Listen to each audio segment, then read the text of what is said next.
Salvation through serving in love. Without serving activity no being can redeem itself. This applies to the beings in bound as well as in free will. Serving activity is always the prerequisite for the reaching of that state, which lets it become free of its outer form.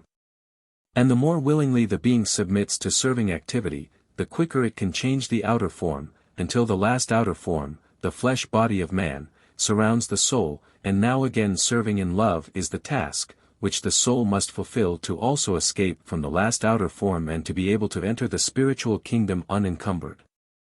Serving in love is the only thing what makes the soul free out of its unfree state, and exactly that men pay so little attention to.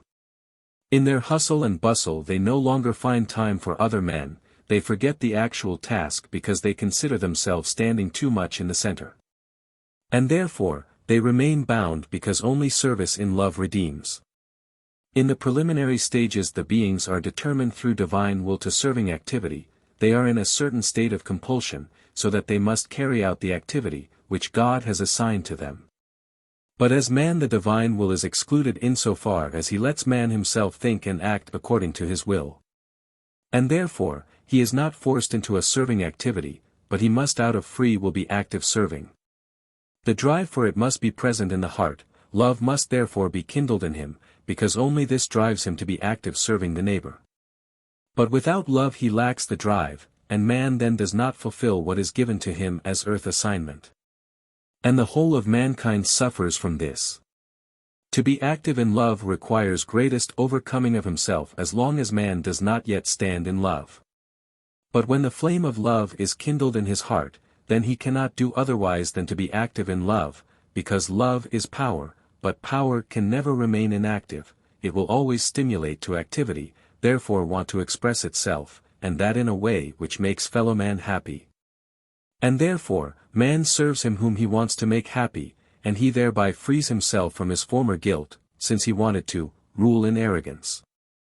Therefore serving means for him a liberation from a fetter endured endless times and at the same time makes the outer form unnecessary, so that the soul can therefore discard its last external form, for it has thereby proven that it has given up its former attitude against God, that it is no longer against God but has become love, thus stands in godlike will, consequently has completely overcome the separation from God, thus has become one with him. Union with God means spiritualization, therefore earthly deformation has now become unnecessary, and all burden taken from the soul. But the union with God can only take place in love. The works of love cause the approach to God, because God is present in every work of love. But who has made the approach to God his aim, he already stands in love, because he desires to be united with him, because he loves God. And therefore, he is also free from adversary violence through desire. He has redeemed himself through love. Amen.